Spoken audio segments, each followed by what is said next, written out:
Well, I can start, I guess. Great. So, since I'm the youngest one here, my name is Donna Lang.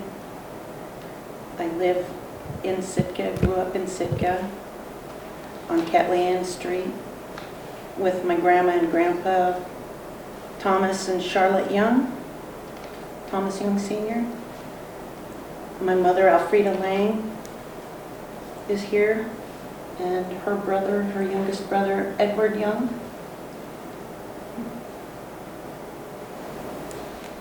Alfreda, do you want to tell us where you were born and where you grew up and the name of your parents? I'm Alfreda. My name was Alfreda Young. I'm Alfreda Lang now, and I grew up in Sitka. I was born here and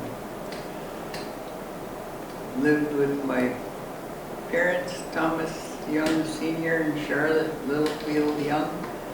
And we used to live on Front Street down where they have that store, the LFS? Yeah, the fishing store downtown. We had that. Our houses were all across the street there, where it's a parking lot now. Mm.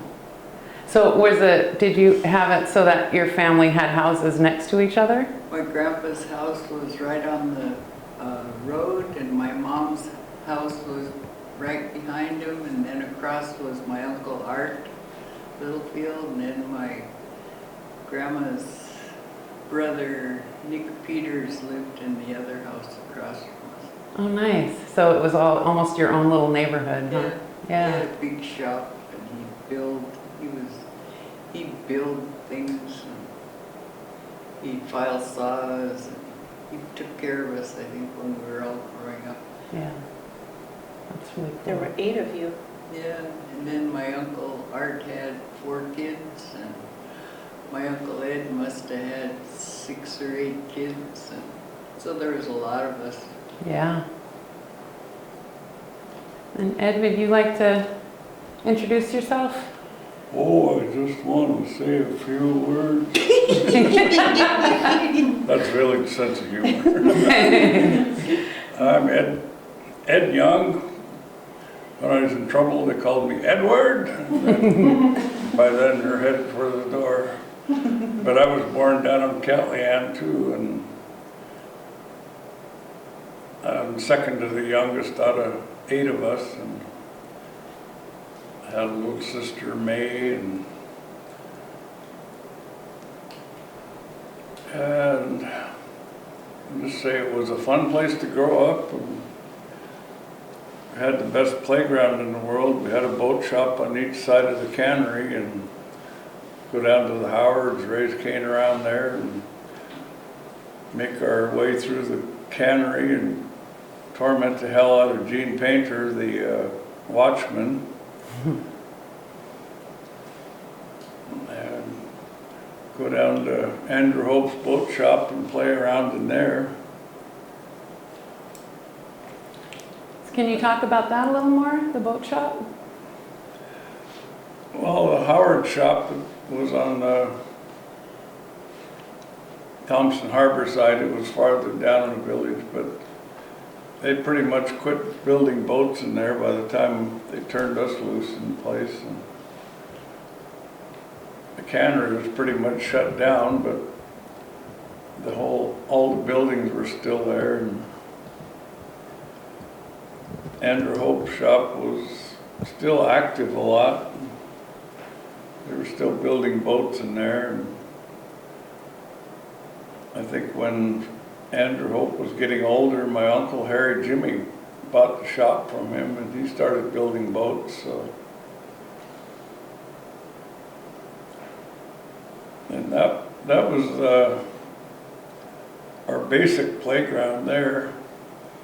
We got all the shops and everything on the waterfront, and get tired of running around in the shop, we'd go hit the beach, and there's a whole other playground down there.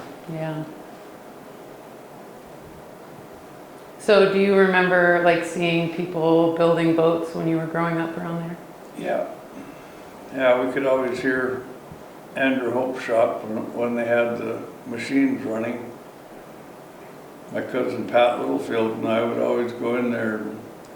They had a trap door that we'd open it up and start dumping all the sawdust down there and then go play down on the beach in the sawdust. Yeah. So we'd get a pat on the back from Andrew Hope when we did that. Oh, you guys are hired. But yeah, it was quite the place, and there was a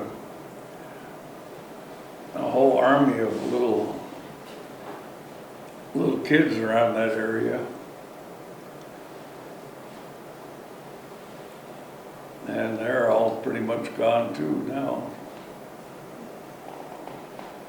Alfreda, do you have similar memories of the boat shop and playing around There there? used, where the airplane float is, Uh-huh. there used to be a float there where the boats would tie up.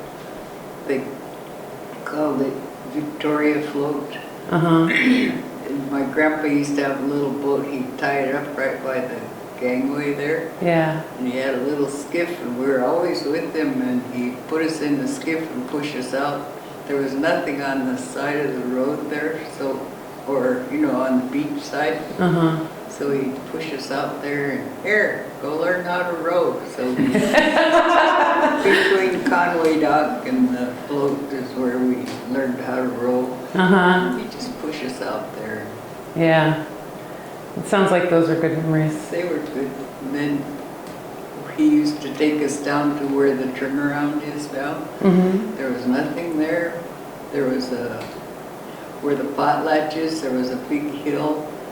There was all kinds of berries up there. Mm-hmm. So he'd take us down to the beach and he'd make us take our shoes off and we'd dig in the sand and we'd dig out little cockles. Mm-hmm. And there was a little creek running straight down the middle of where that runway is there. Yeah. He'd break open the cockles and wash them off and put them in our mouth.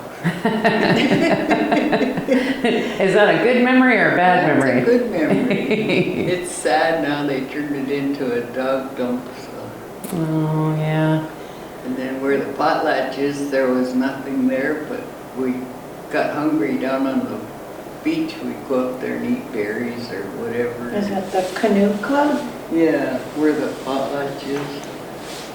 And then where Lakeside and Blatchley is, there was nothing there but swamp. And we'd always go there with our grandparents and pick berries and stuff.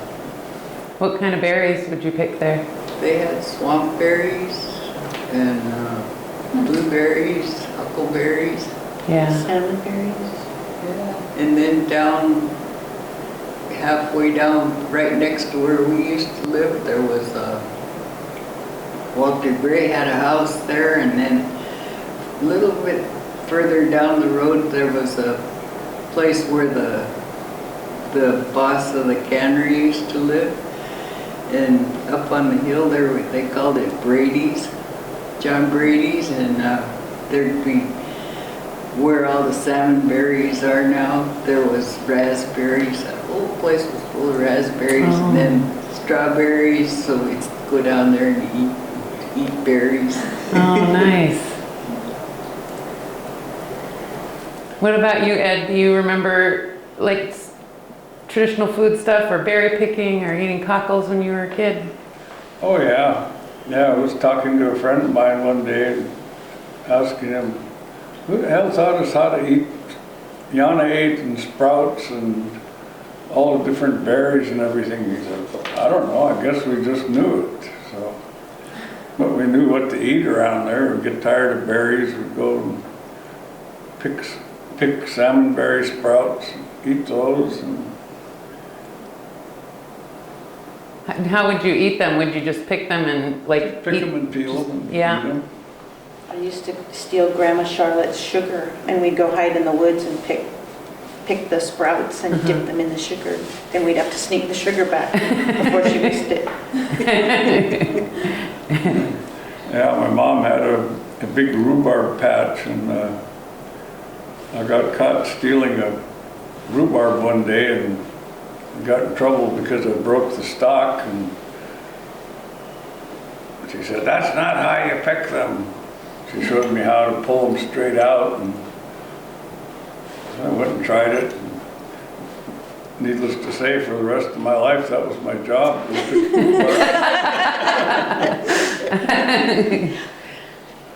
So that's what happens when you get caught, huh? Yeah.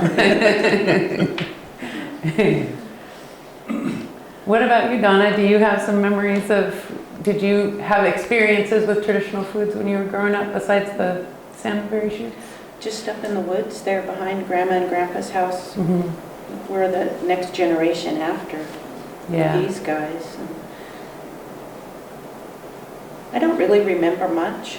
Yeah. It was just whenever you play out, you're just always from one place to another. You're on the beach, you're under the docks, you're down on the airplane float, and then you move up to the woods, and we were always busy with something. Yeah. It didn't, just every day. We wouldn't go home till it got dark, but we were always doing something. Find wood on the beach or in the woods and build forts. Mm-hmm. So can I ask, were there the same, it sounds like there was a lot of kids when you two were growing up. How about you? Like, was there? Yeah, there was a lot of kids too, yeah.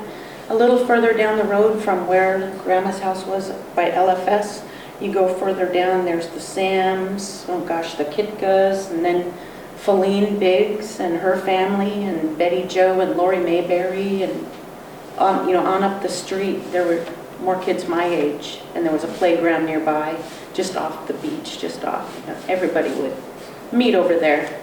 We were always climbing around on the docks, though, it seems, or under the canneries. That was our playground. Yeah.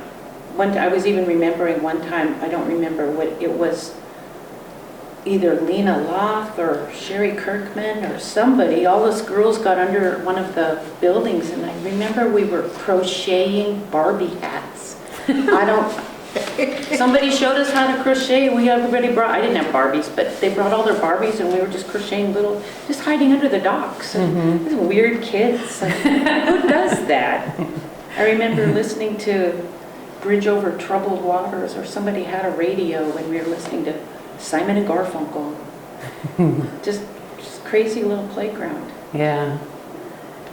Did you guys play around the docks and stuff too when you were kids? Oh, We yeah. used to play under the cannery. The whole gang of us would be under there. And one funny thing was we'd play under the docks all the time, and then one day nobody would go down there. And for some reason we wouldn't go down there, and somebody go down there and they find somebody floating in the water or something. We never ran into that. Mm-hmm. And then up behind Mom's house, we had swings, Tarzan swings up there, and we'd play up there all day long. And then one day we didn't go up there, and here, a guy down the street hung himself from our swing. So, but we never ran into that. Somebody else would always find it. For some reason, we'd never go up there, and something like that would happen. Mm-hmm. We were always all over the place. Yeah. So the people that worked at the canneries, they didn't mind the kids kind of running around? There weren't very many people down there. I don't even remember people working at the cannery much. They used to have a lot of Filipino people that worked there, but then they kind of closed it down. So just the watchman and what was his name? Painter? Gene Painter. Gene Painter. Yeah, there was nothing on the beaches. The whole roadway from Cold Storage down, there was nothing on the beach. We just play on the beach all the time. Mm-hmm. Now you look like a garbage dump down there. Yeah.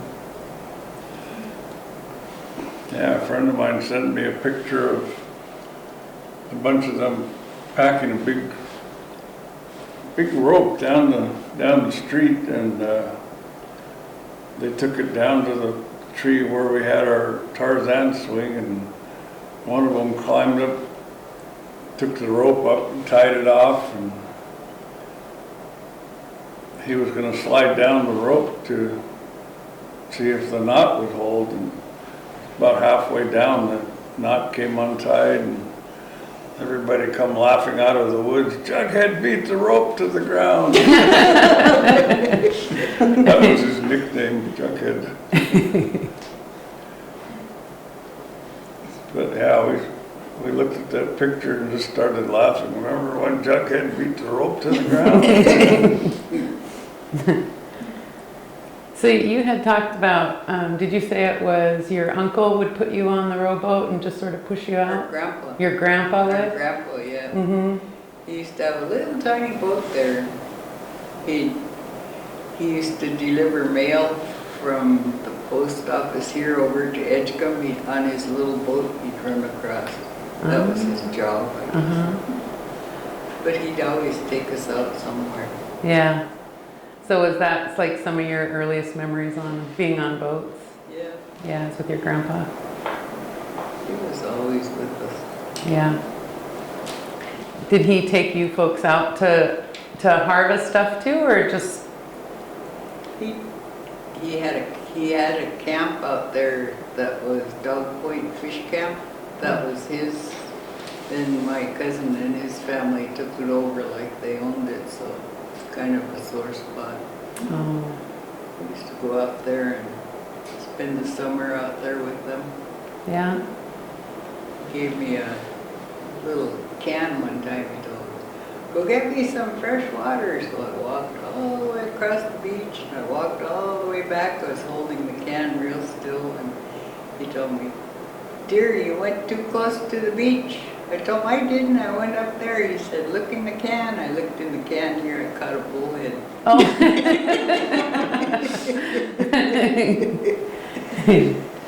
Do you have some other memories of being out at fish camp that you could share with us? Yeah, they were just building it. We used to go out there and we all stayed in a tent. Before the cabin was built? Yeah, Yeah. we lived out there in a tent. We were all fooling around out there, and there was a great big bear walked across just from here to the wall. We were that close, and my grandpa was out there and he was hollering at it and clink it, and the bear just turned and looked at him and kept on walking. What was he saying in Tlingit? I don't know. Probably telling him that we're just trying to put up fish or something for the winter. I don't know, but We're not going to bother you. Yeah, Yeah. we're not bothering you, or we're not taking anything from you. The bear just looked at him and his eyes. Wasn't afraid of a big bear. Mm-hmm. Standing there hollering. He was just a little guy, Yeah. but we could hear him all over the place.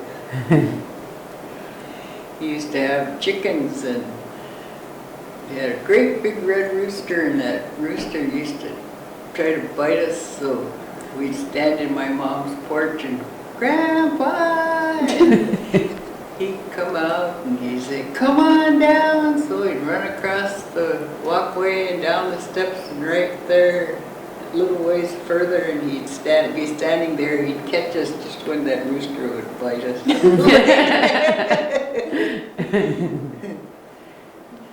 So you guys would process fish out there, out at the camp? Yeah. Yeah. Do you have some memories of being out at fish camp, Ed? Oh, yeah.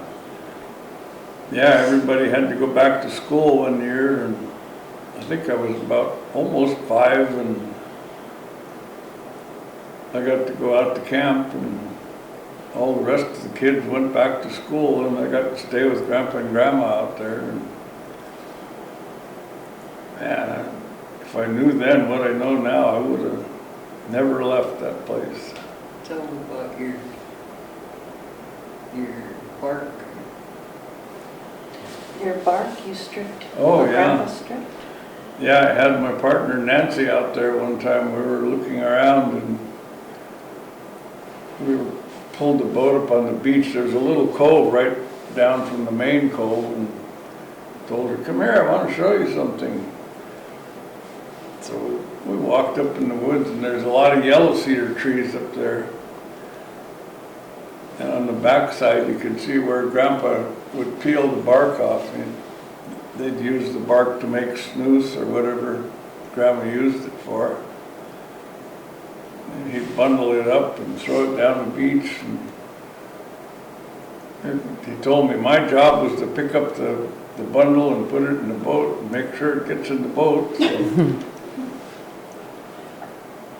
But I was in my 60s then, but you could still see where Grandpa peeled the bark off, because I don't know if anybody else was using those trees, but you can still see where they were.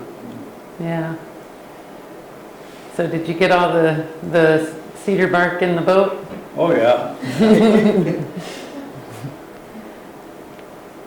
So can I ask, who was your grandpa that you went out with, your grandpa? John Littlefield. John Littlefield. He was my mom's dad. John and Annie.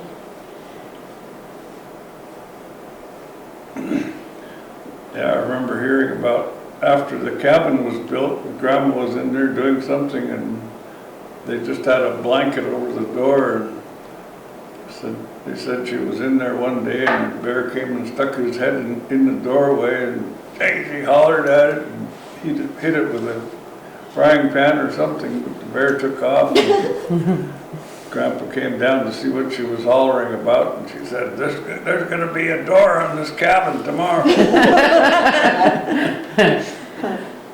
Grandma wasn't very big, but anything she wanted, she could get it. She was little grandma, literally little grandma. Yeah. Littlefield. Yeah. Little grandma, little grandpa. So how long would you guys typically stay out there? All summer. Yeah. Till September, October. Yeah. So about now we'd probably be headed back home. Yeah. On the little boat that took forever. Yeah. Yeah. The Georgie was the name of Grandpa's boat. The Georgie? Mhm. It was made out of an old saint's gift, so hey, there goes Herman. Herman. I need to get Herman. You need to talk to Herman. So you said it was, the Georgie was made from an old seine skiff? Yeah. Yeah. Grandpa was a carpenter, so he could build most anything, but he built a cabin on it. And it's a nice little boat. It wasn't very fast, but it got us to camp every year and back. There's islands across from camp there. Grandpa used to take Frida and the rest of the kids out picking grapes, and they'd go out and he'd take them over to the islands. You could smell gray currants when you got up to that island. You could smell them. He turned the kids loose on the beach, and they just go and pick grape currants. Mm-hmm. Come on, we're going to go pick grapes. Would you guys process those too, or just eat them? No, we make jam or Mm-hmm. syrup. Yeah. We used to like to pick them because they're about a foot long. You just take it, just put your hand up there and fill up your bucket in no time. Yeah, they're real easy to pick. Yeah. Mm-hmm. Would you do that stuff out at camp too? Would you make jams and jellies out and syrups out at camp? I don't remember if they did or not. There was always something going on there. All they had was a wood stove. Yeah.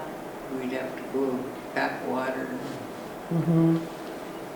And who would usually go out there with you guys? Just their grandpa and grandma. Yeah. Would all cousins go too? Yeah, Pat and Mike would cry around for Mom all the time.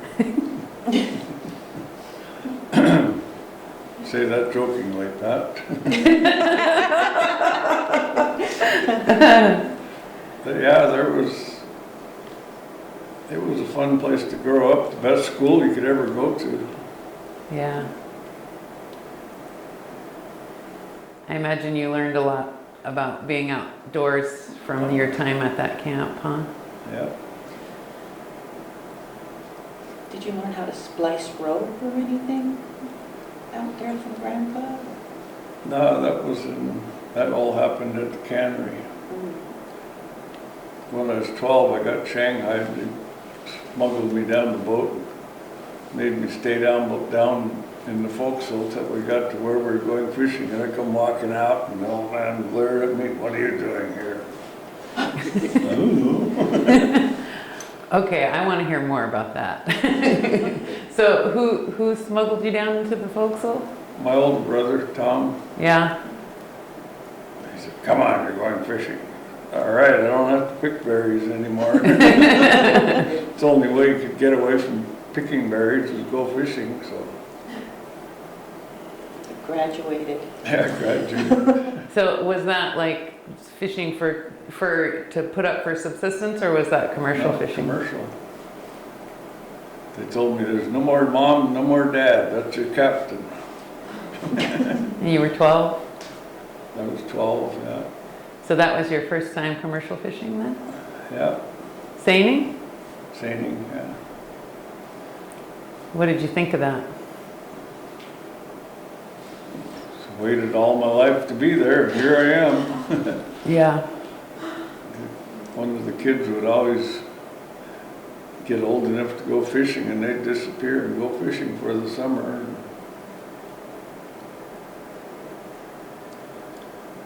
It wasn't a whole bunch of fun, it was a lot of work. Yeah. 12 years old, you're a crew member, you get to work. Mm-hmm. And we get to the cannery and walk around on the dock, and one of Ernie or Harvey Jacobs would come by. "What are you doing walking around with your hands in your pockets? Are you the skipper's son?" "Oh no." That was the worst thing they could call you, was the skipper's son. Yeah. Because you could sit around and admire everybody else working.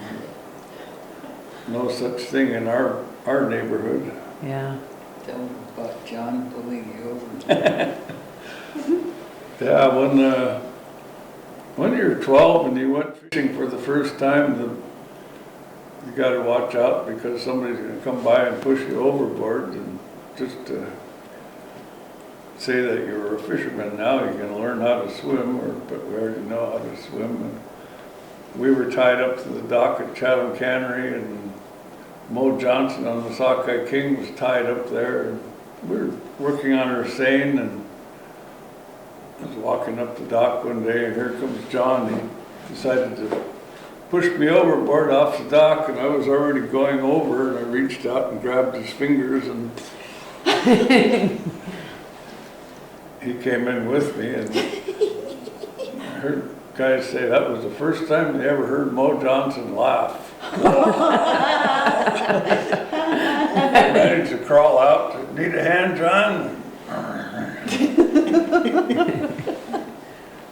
I won't say what he said, but you could imagine.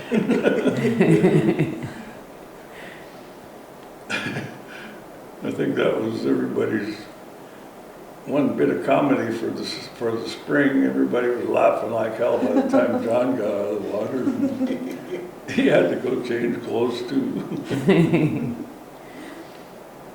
So after that, did you commercial fish every year after that? Yeah, What was the name of the boat? Helen H. The Helen H. And did you always fish on that boat? Pretty much, yeah. Yeah, my dad had 5 boys and we were all on the crew. And we got old enough, that's what we did, go fishing. So that was your dad's boat, Yeah, the Helen H? he got that in 1935 and ran it till 1980 something.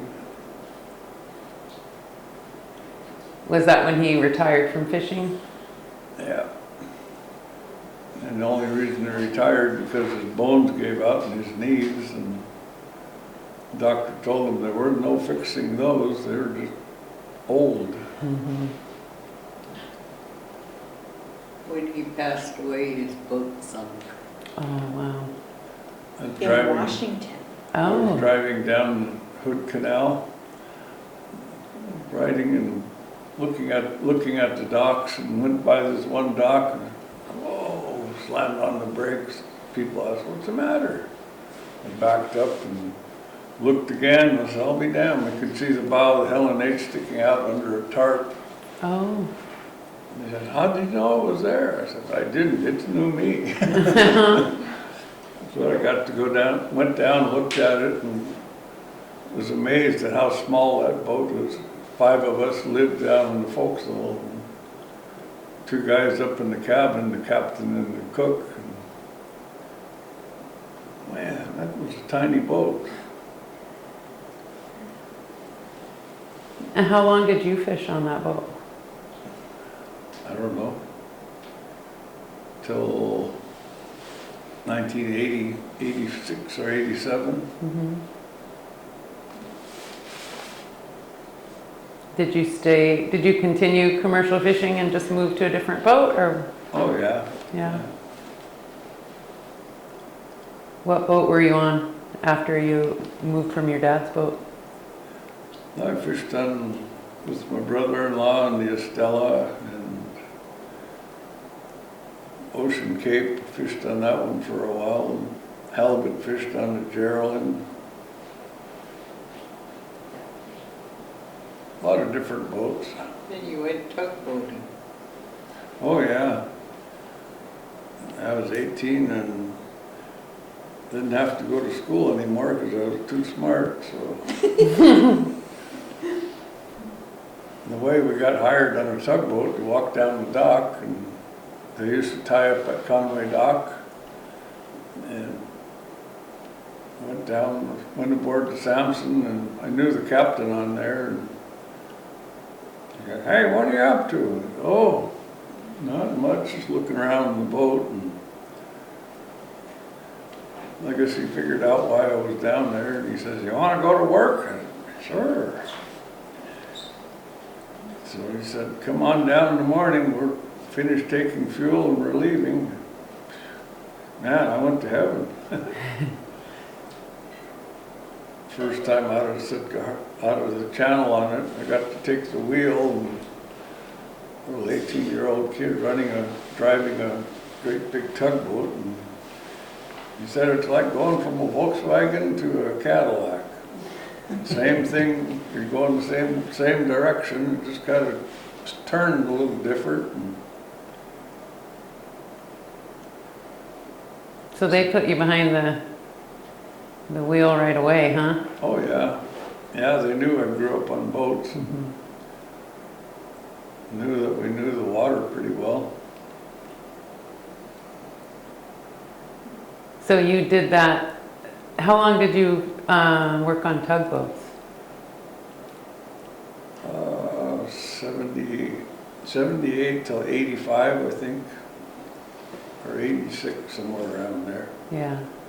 Whatever year the Neoga burnt down was the last year I worked on them.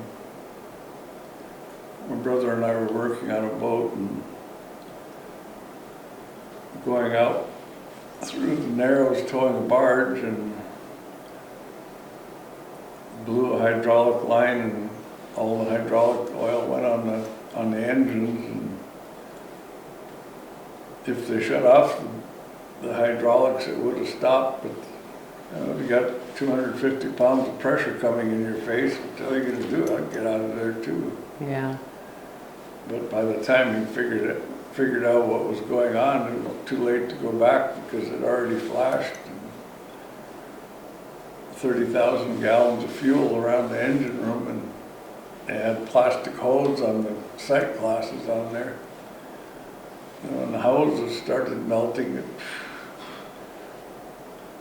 there's all this fuel going into the bilge, into the engine room, and the hydraulic fire going full blast, and it burned for 2 weeks. Oh, wow. It's still laying on the beach out there. And that was the last tug you worked on? Yeah. I said, well, that's about close as you're going to get if your number comes up. And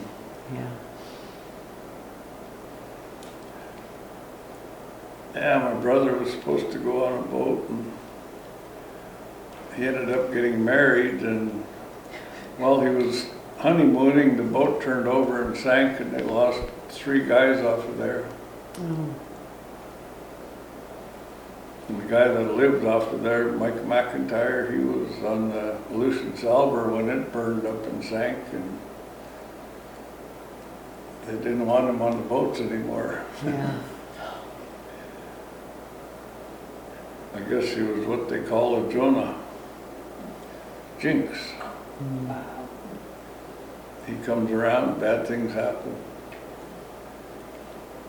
God, we ran around this country for years and very seldom if ever ran into a rock or broke any, lost a boat, but it happens. So was tugboating, was that like your winter time boat work, and then in the summer you would go seining?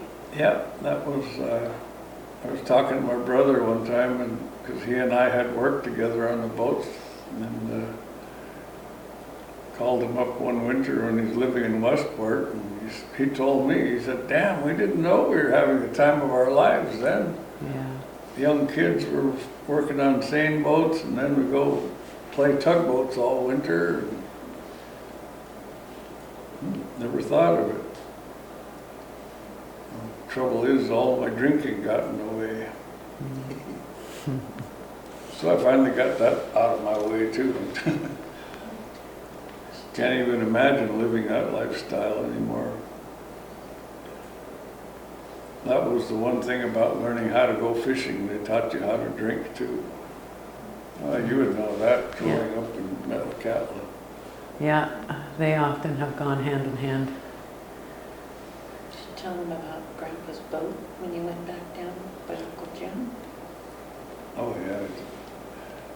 Yeah, my brother went down to that boat harbor. I told him where I saw the boat, and he went down there to take a look at it, and the guy at the dock says, oh, that boat's not here anymore. He said it sank on December 16th. That was the year my dad died, or the day that my dad died, and the boat just up and sank at the dock. So, hell of a coincidence. Yeah. Captain wanted his boat back. So- he took it. Had he sold the boat to somebody else? Yeah. Yeah, my two older brothers were standing there with their hands out and wanting him to give it to them, and he told them, you give me money and I'll give you the boat. They weren't happy about it, but oh well. Mm-hmm. I spent my time there. I don't want anything more to do with it. But yeah, it was sad to see the old boat go away. My uncles and all of us grew up on it. I don't know how many generations were on there. That old man that went by in the wheelchair, he fished on it too. Mm-hmm. Herman Davis. Was that boat built here in Sitka? No, Keyport, Washington, 1916. Wood boat?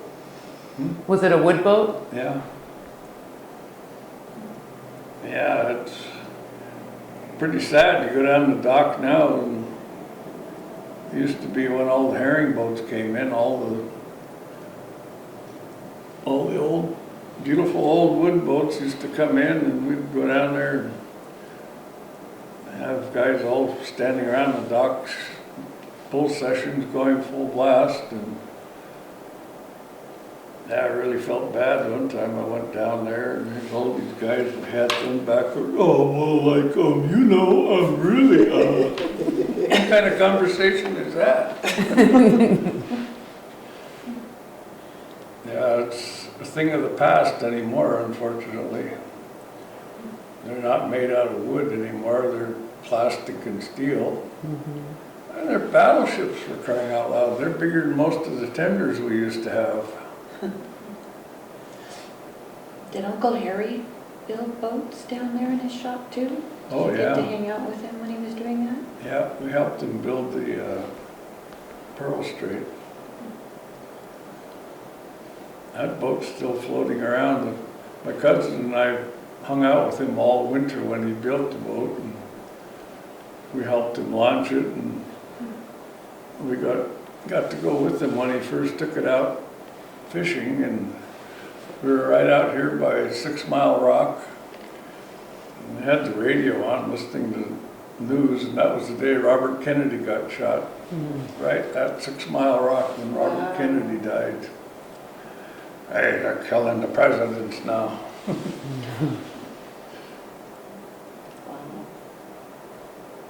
So do you remember the names of other boats that, you said that was your uncle built boats? Harry Jimmy. Yeah, he had one named the Ocean Wave and Salt Shaker. The last one he named it the Salt Shaker. He had it sitting on a cradle under the shop, working on it. And said the tide was coming in, and this thing was clanking around down by his feet. He looked down, it was a salt shaker, so that's what he named it.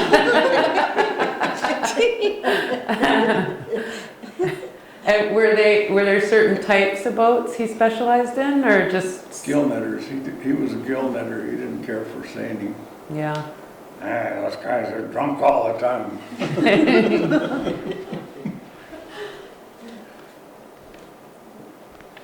Yeah, that name, the Salt Shaker, is really familiar to me. I feel like I might have seen that boat. But did those boats go, did they mostly stay in Sitka, or did he sell them to people? He would go up to Haines. He fished out of Haines mostly in Juneau. And, when he before he quit fishing altogether, he fished out here, but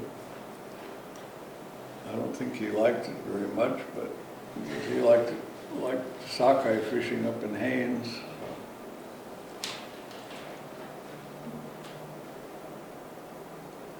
So did you have other fishermen in your family too, besides your dad and your uncle and your brothers?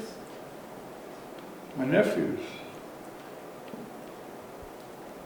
Charlie, he's the only one that took fishing serious. I mean, he's fished from the Aleutians to California and not everywhere in between, so. And still fishing. Still fishing. Yeah. Probably across the Gulf right now. Yeah.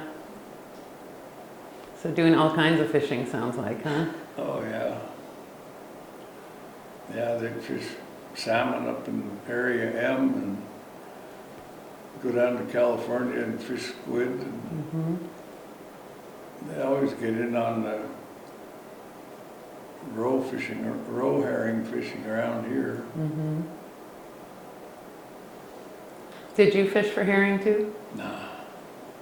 It was always on tugboats. We'd see all the tenders leaving all loaded down. Missed another one.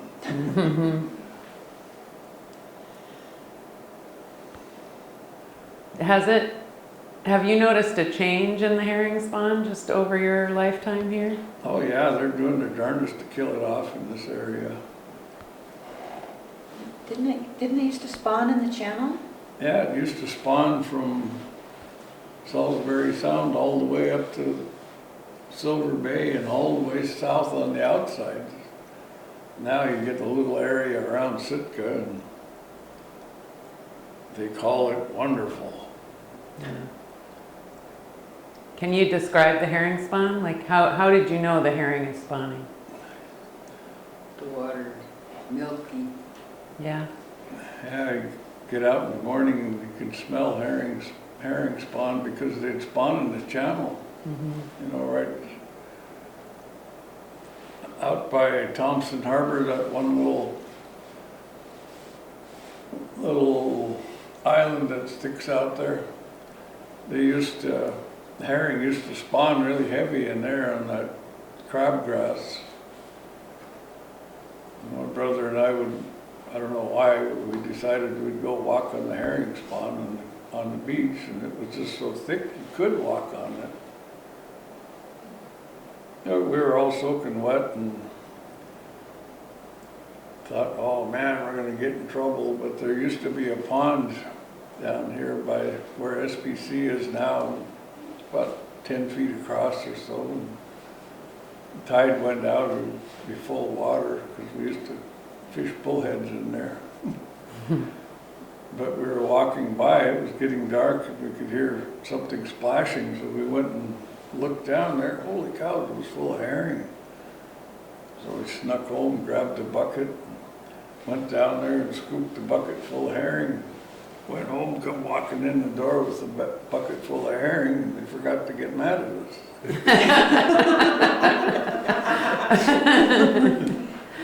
Good thinking. Attaboy Henry. But yeah, you don't even see spawn in the channel anymore, hardly. God, 20 years ago, I used to go down and jig herring and fill up a 5-gallon bucket in an hour, freeze it for halibut bait. Now you go down there, all you see are a pile of dog crap on the dock. Did you folks ever harvest herring eggs on branches or Oh, yeah. on kelp? Every year, Who would you do that with? my dad, Yeah. my brothers. I went out there once with my dad. My Yeah. dad Gary, yeah. All my brothers would fish with these guys, and I was the oldest, and they're all, like Charlie, the youngest one, is about 45 now, but I asked my dad, how did the herring get their eggs up in the trees? And, oh, for crying out loud. So he took me out to lay branches. Like, what a dumb kid. How do they spawn on the trees? So it was my job to go out there with him. The boys never wanted to go with him because they fished with him all summer. So he took me with him. So would you guys usually just harvest for the immediate family, or would you end up sharing a lot with others? Oh, we shared it all over the place. With family. It's like winning the lottery. You have all kinds of cousins everywhere. March. Everybody's your cousin. Yeah, when they know it. Which one are you now? Yeah, when they know you've got herring Yeah, eggs, huh? yeah. Come out of the woodwork. Yeah. My aunt calls from Seattle when it's time for seaweed. Haven't heard from her since. And I sent her herring eggs, haven't heard from her since. She used to call every day. Till next year. Yeah. Would you just harvest it on hemlock, or would you do the net or the Just kelp? the branches. Just the branches? Mostly the branches. Yeah, my dad and I would always go after the hair kelp. Yeah, we were out. We used a rake. When the water starts clearing, you can see clumps of kelp down the bottom, and pull them up with the rake and throw them in the boat. He says, "Oh, we'll just get a little bit." We were busy pulling eggs aboard, and looked up. And, damn, there's a pile about 4 feet, 5 feet tall. And told him, look, there was a well that the motor was in, and the water was ready to start rolling in. He told him, I think we better quit. He looked forward and down there. He said, oh, geez, we better quit. One more.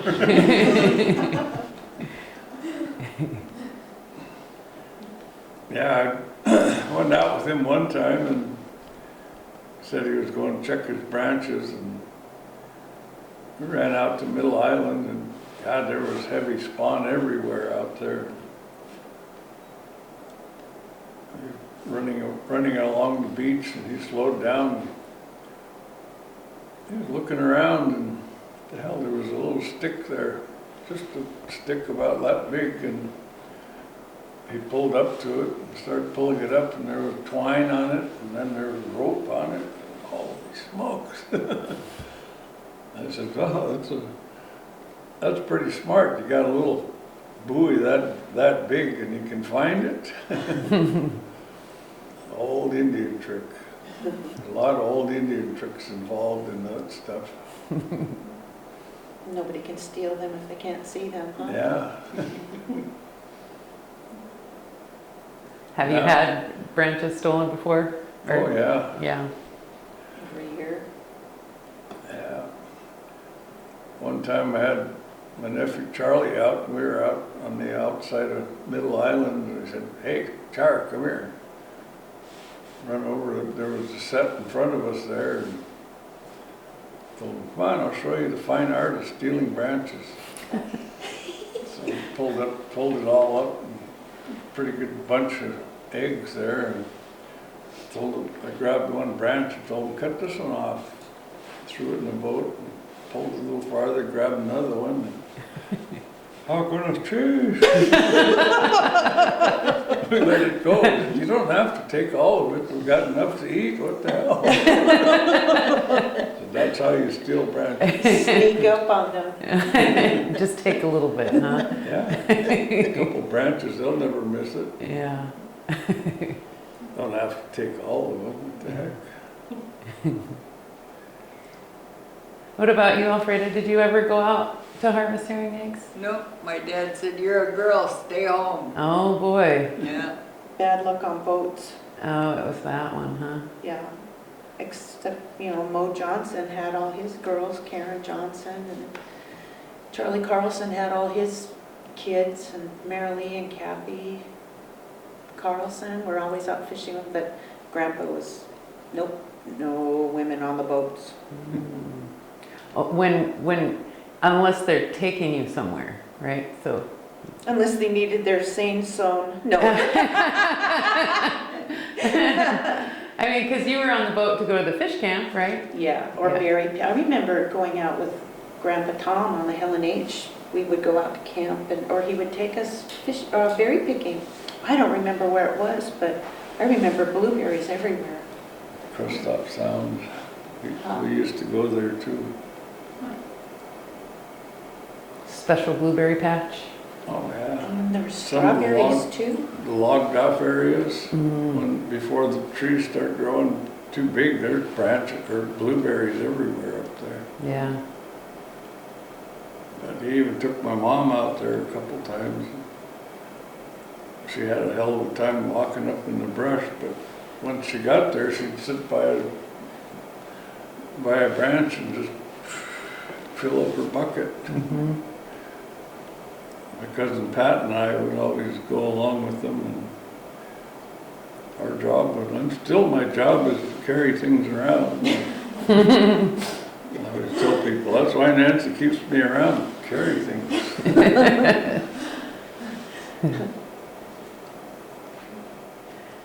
So what would you do in the summer, Alfreda, since you weren't allowed on the boat? go work in the cannery or something. Yeah. How long did you work in the cannery? I don't know. Till I got tired of it. About how old were you when you I was were? probably in my 20s. Yeah. But I'd work on fish, and then we'd shake crab, and I think that's about all I did down there. My hands are no good now from shaking crab. We hit it on the side of that stainless steel little pan. Uh-huh. I think we got 10 cents a pound or something, but man, I worked hard. So can you describe the process? What you mean by shaking crab? Oh, you break the shell off and take the meat out Uh-huh. of piles and piles and piles. I don't know how many crab we shipped, but now they give me the big part of the crab. I can't even break the shell anymore, Yeah. but we used to do that all day long. Yeah. Was it Dungeness? Mm-hmm. Mm-hmm. We never eat it or anything, but we work on, tell stories. All the older women, Mhm. we'd stand there and shake crab and laugh all day. We used to have fun. Yeah, that was one thing about growing up. Get busy working, there's always a lot of people laughing about something. After the third or fourth day halibut fishing, somebody would come by and be pulling fish aboard. All this for the girls.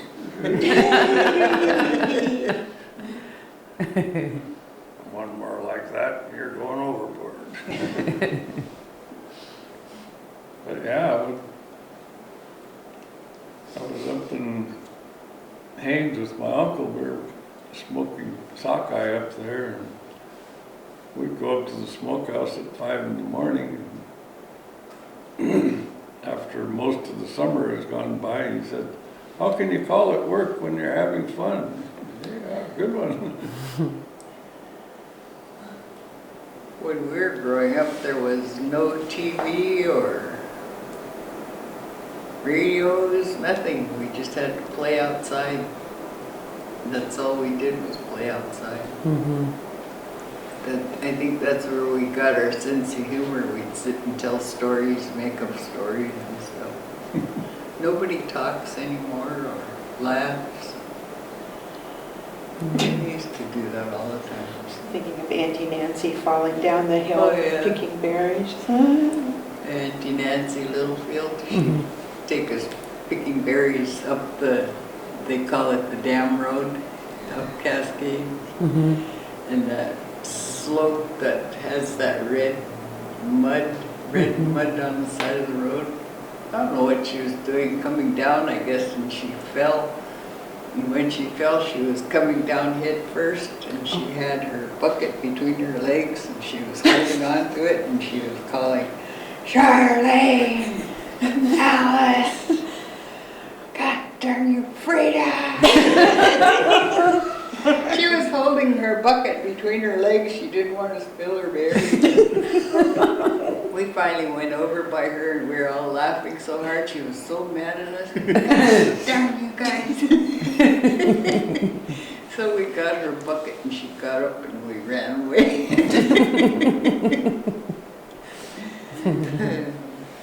She was Uncle Harry's sister, right? Harry Jimmy.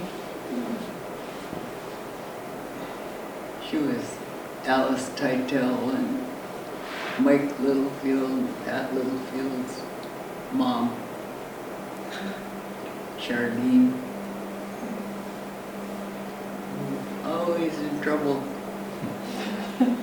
She'd take us out picking berries, and she said if she didn't know where we were, she'd stop and she could hear us laughing way down the road somewhere, so she always knew where we were. One time we went to my brother's funeral, and everybody's real sober, sitting there, sitting by Alice, and we were talking, and pretty soon we were just laughing.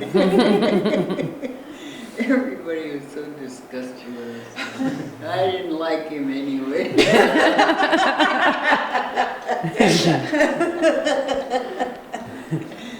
Oh, it was kind of fun. So, at what point did you guys stop going to the fish camp?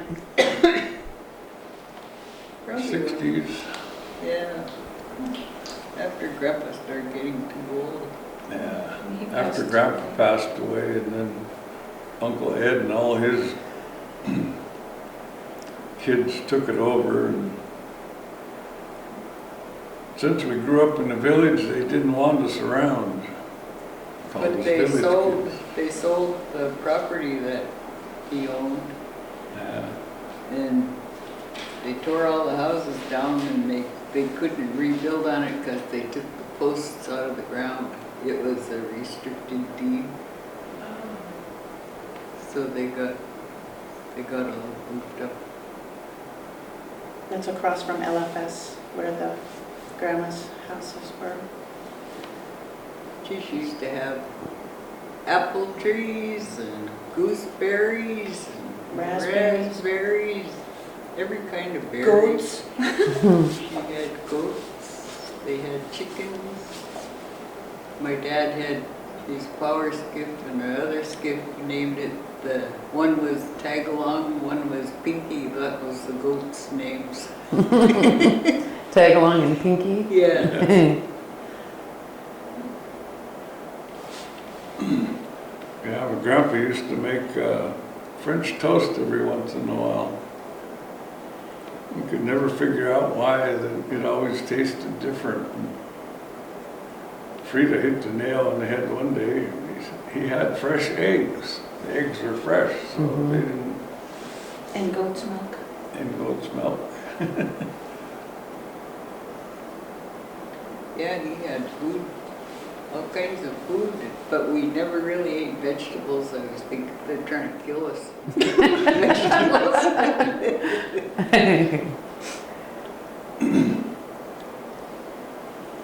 We went to a wedding shower or something, and all these old guys were sitting by me, and they had all these vegetables and stuff. I told them, "Can you eat this? I want to see if they're trying to kill me." They couldn't stop laughing.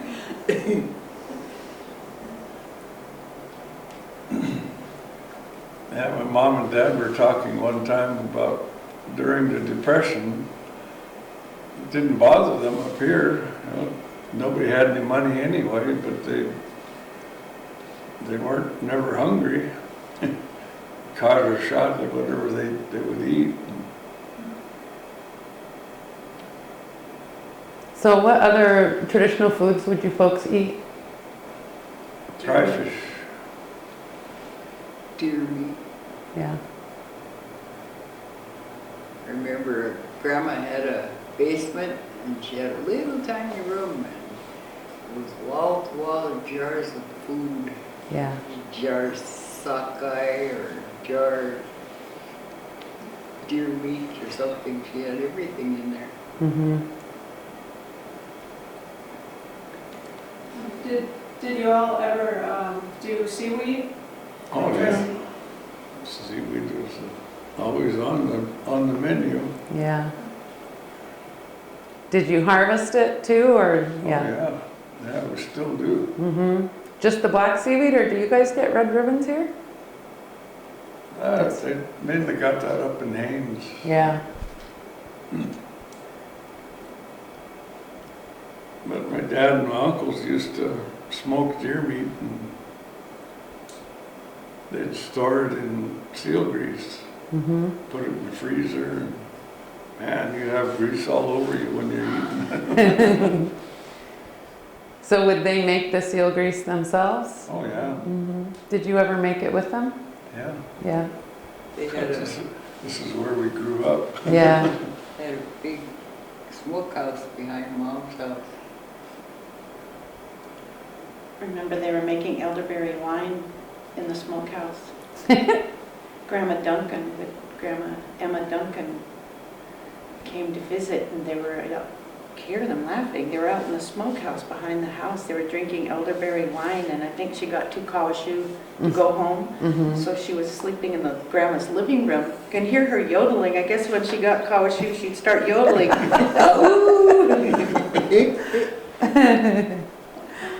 And my dad had a big vat of elderberry wine brewing, and my sisters got into it, and we were just having a blast upstairs. And they got caught, and he got mad and dumped out his whole big vat of elderberry wine. Oh boy. I don't know what he was making it for. I guess they were I planned. didn't even know they drank. I don't think they did, really. So did you go seal hunting then? Yeah. Mm-hmm. When Yeah, I wished I could have had more, spent more years around my dad and my uncle, David Davis. Those guys were just nuts all the time, laughing about something. They never spoke English, they always spoke our language, and that was a big loss for me.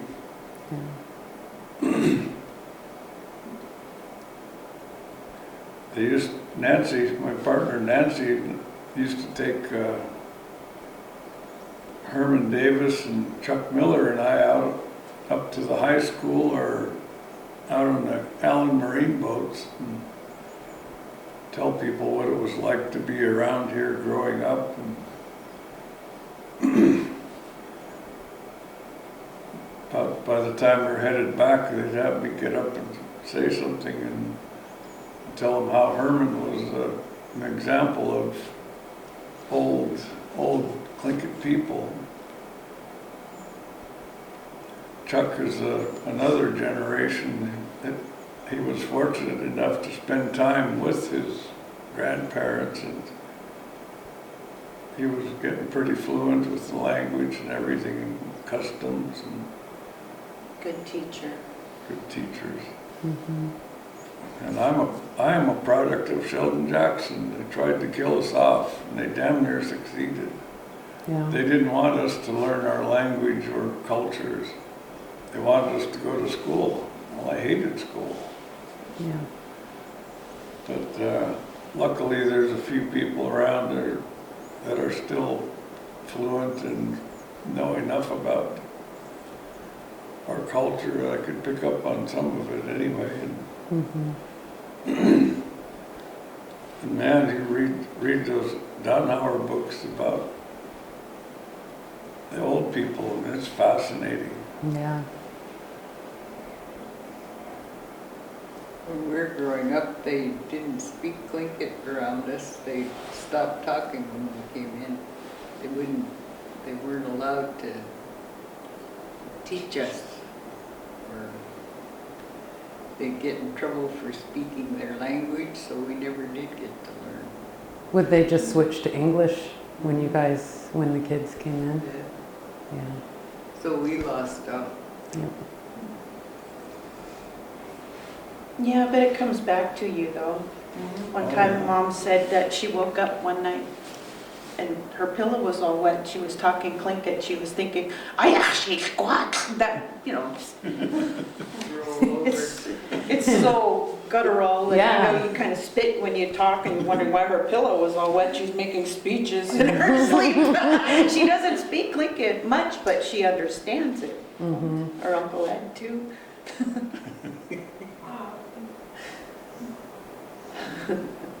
So that's actually a good segue to start talking about education if you want, if you're comfortable with it.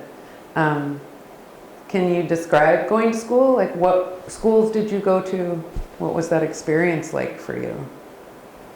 Our school is down by where the Nakahiti building is. That's Mhm. where our school was. Mm-hmm. And was that elementary school or? First through fourth grade. Yeah. Yeah. I want somebody to find out about, they used to have a bell they would ring when you were late, say 9 o'clock, the bell would ring, and noon they'd ring it again, and Sitka High School somehow acquired it, but they'd call it their victory bell every time they won a basketball game, which was very seldom, but you would hear the bell ringing, and I was telling people, I said that any village kid that's still alive hears that bell, they'd start heading for school. Mm-hmm. I'd like to find out about getting that bell and put it in that museum over here. Becca, was there a bell at the high school by the senior bench? Or am I imagining it? I don't remember. Seems like there was a bell. I have such a rotten memory. I'll have to ask about that. For some reason, I remember a bell at the high school. I'm gonna find out. Maybe it's still there. Have to ask Miss Sydney. Yeah. Maybe that's your bell. How big was it, do you know? I don't remember. I was that tall. Yeah. So if you weren't in trouble all week, they'd let you go out and ring the bell at 9 o'clock. It's late for school if you hear the bell and you're not there. So Frida, did you not like school as well, or did you like going to school? I don't remember. I don't think I liked it. Yeah. I remember one time Mr. Broshot and one of the other teachers tried to tell us there was no prejudice in Sitka High School. Well, a couple of us that were in trouble for something, we told them what we thought about there, no prejudice in Sitka High School. fit to be spoken amongst mixed people, so. By that I mean boys and girls. A few of my classmates are still around. I went to school with Dorothy Olson and Candy Staten and who else? The other lady you always see at the bazaars played the piano. Dorothy Olson. Oh, is that? Yeah. Dorothy, Candy, Bonnie Bonnie Richard? Brenner. Oh, She's still alive. Mike Snowden. Buckland, they act like they don't know me, but they do.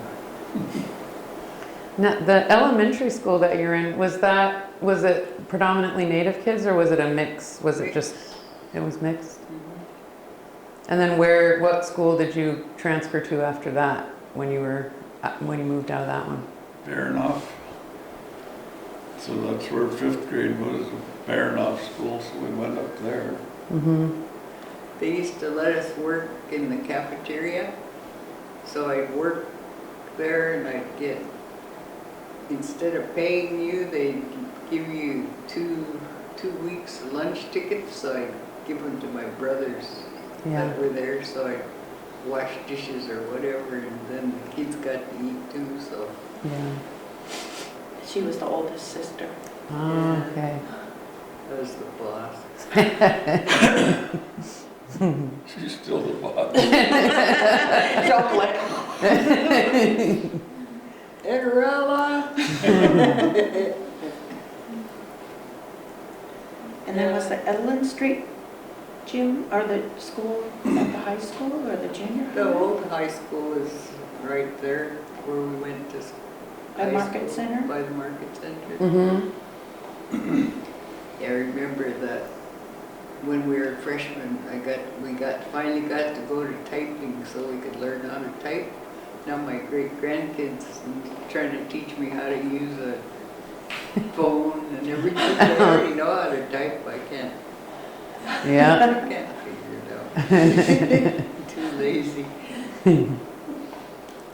So that you guys went to, it was Sitka High then? Mm. Mm-hmm. Yeah, it's that big white building that's on the corner by old St. Gregory's and Market Center. Mm-hmm. That was your high school? Yeah. That was our 5th grade. Oh, wow. That was our junior high school. Wow. 7th and 8th kids. grade there. Remember down in the basement, the boys used to have shop class down there. And they'd make beautiful things. Yeah, I remember Mr. Robertson. He called out the roll when I first got up there. And, Jesus Christ, how many youngs are there? I said, I'm the last one.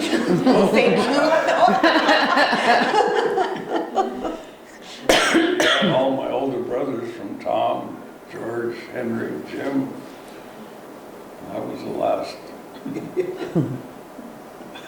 Thank you, Jesus. Mr. Robertson, he's a good teacher. He didn't pull no punches either. He had something to say, he said it, so. And Mr. Sparks was their uncle. Do you remember Mr. Sparks? 5th grade? Ronnie Sparks. Ronnie Sparks. Okay. That's his son Evans. Yeah. And who's another Sparks? He was our grandpa's nephew. But he taught 5th grade. I think I had him for math. He had pictures of all these guys from the 60s. All the, the little school pictures. Everybody would give him his pictures, so he had them all around the room. So this was in 1972 or 3. Had Uncle Ed and Auntie May and Auntie, he did everybody. Everybody would give him his school pictures, so on all the walls going around the room. It was Wow. really cool Yeah. to see everybody. Black and white. And Yeah. then they were colored. Uh-huh. Seeing all the hairstyles that change Yeah. over time and yeah. So was Sheldon Jackson, when you folks were in high school, was Sheldon Jackson still like functioning as so you would have Native kids from like around the state that would come here, huh? Our cousins went to school there from Metlakatla. Mm-hmm. So did you folks interact with the kids that would come in from out of town very much? Once in a while. Not a whole lot. Yeah. It was kind of segregated, huh? Yeah. Where you lived? Yeah, we're village kids, so. And my partner now lives on the other side of the lake, so they were lake kids, other side of the lake. Mm-hmm. Then up by the park was, what were they? Cottages. Cottage kids.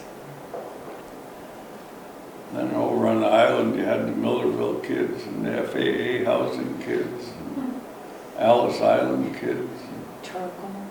Charcoal Island. My brother, our cousins used to live at the FAA housing, and they used to snicker at us because we lived in the Indian village. So there was, it sounds like there was There's a lot a of, stigma yeah. for if you grew up in the village. Mhm. Yeah. And you could sense that when you were kids Oh, yeah. growing up. I still Still sense it. can't. Yeah. Go to a store nowadays, you see some old lady in there, she'll be sneering at us, and just to be nice, we'll sneer right back and won't say anything. Yeah. I miss all the women that, like Mrs. Olson and Mrs. Johnstone and Bonnie Richards and all those elderly women now. They used to work in the stores, and they were always real nice to us, but now you go in a store, they follow you around like you're gonna steal something. I would turn around and I said, "Are you following me?" And he said, "No." "Yes, you are." And put whatever I was gonna buy down and just leave.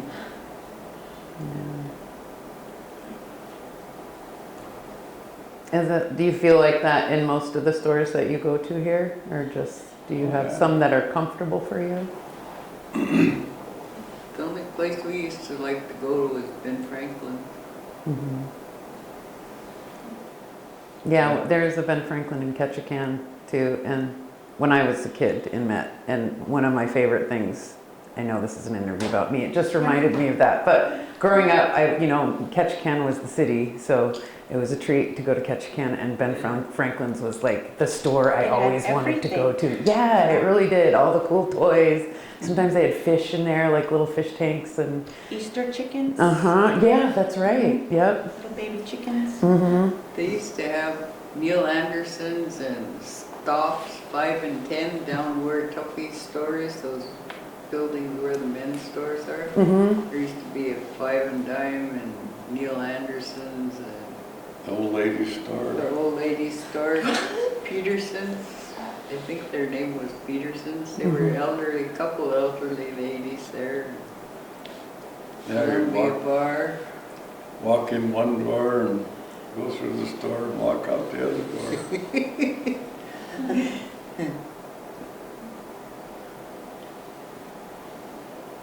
Yeah, it used to be nice. I remember Grandma Sam would wheel her moccasins and things downtown and sit on the sidewalk, and tourists would buy her moccasins or other little things that she beaded or Yeah. made. Yeah. Yeah, Grandma Sam, They'd sit in Chicago, front of cool. Sitka Hotel on that street there. Their little apple boxes and stuff, they'd sit there. "Hi, Grandma, you go home." I remember their mom used to work at the Pioneer Home in the 60s, 70s. She'd go to work at 4 or 5 in the morning till 1 or 2. Then she'd go home, make bread for everybody. And all the kids in the neighborhood would come by and have bread. And then she'd sew moccasins. And she'd sit up all night. I don't even know if she slept. She was always beading, making moccasins, tanning the hides, seal hides. She'd always, I her hands were so beat up, she'd use those little 3-cornered needles. They were just tough, but she would just sew all night. They'll probably sell her moccasins for $15, $10 a pair. Now you're lucky if you can get some for $150 a pair. Yeah. But she'd work all night on that, and then go to work again and start all over. Yeah. So what about you, Donna? We haven't talked about your educational experience. Can you talk about where you went to school and what that was like for you? I went to school here in Sitka. Grew up. I was the oldest of 5 brothers. Yeah. Just like Mom was She's the my oldest girl. oldest son. I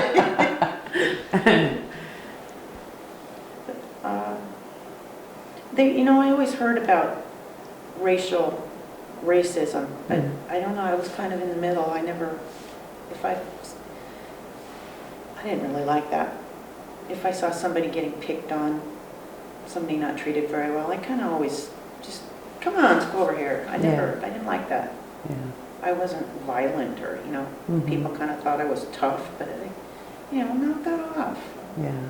I didn't like that. And then when I was in the 6th grade, junior high, is when the Indian education program started with Charlie Joseph and Ethel McKinnon, and that was 50 years ago. Yeah. We just had the 50-year thing. And so that's when we started reviving the Tlingit language and dancing and singing and drumming. And Nancy, Uncle Ed's partner, my buddy since the 6th grade, well, we taught, with the program, we taught drumming and singing, and she was more of the beating, everything else, including beating, not me. So it was a great experience growing up here. Yeah. And then there's a big generation gap. Yeah. But everybody would go down there and watch us practice, sing, and I think everybody kind of learned the songs just watching and listening. It's kind of sad that there's a generation gap, but I think... Yeah, I don't know the song. And I could sing all day Tlingit songs, and most of the time I didn't know what I was singing about, but so was there a little bit of coming together. It seemed like growing up people would say, oh, you're part of the dance group, like it wasn't a nice thing, but I liked it. Yeah. It brought a lot of people together, and a lot of people who were, didn't know anything about their heritage. You didn't have to be Tlingit to be a part of the group. There was Yupiks, there was Athabascans, other kids. So we're pretty fortunate to be able to have spent 5 or 6 years down there learning. Yeah. When all the elders, they're almost all gone now. There's just Ann Johnson, Maria T. Meyer. They're probably the only 2 of the teachers from the 70s from the Indian education program who were left. We were there every day and on Saturdays too. Yeah. It was pretty amazing. About how old were you when that? Teenager, 11, 12, 13, till I was out of high school. It was pretty neat. Yeah. And my their mom was always down there beading, teaching kids how to bead, make their headbands or dance shirts, other regalia, along with even Esther Littlefield, Grandma Esther Littlefield out at the park. That was little grandpa's, was that his Sister. She was married to Grandpa's brother, Charlie. Charlie Littlefield. So a lot of people teaching us back then. It was pretty neat.